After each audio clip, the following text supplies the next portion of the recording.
این طرف مسجد و خانه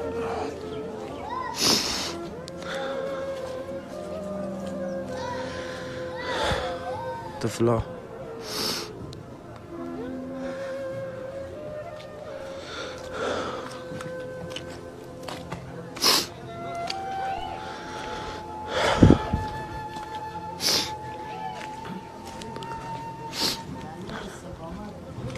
خب اسم جان اجازه هست. خب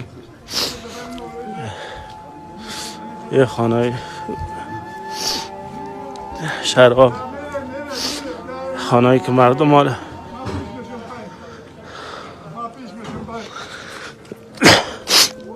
داره ندارشان، یعنی می زندگیشان و هر چیز خدا عزیز دادن. اجمل جان مانده نباشی، صد خوب بخیر مانده نباشین. او طرف خانه که بیران شده دیگه رفتن هم تونیم. بس منتظر ویدیو بعدی باشین دوستان. هر نوع کمک همکاری که میتونین به مردم کنین. خیلی مردم بیچاره است، مردم خیلی تباه. خانه جور نمازکو دیگه بیرون شده.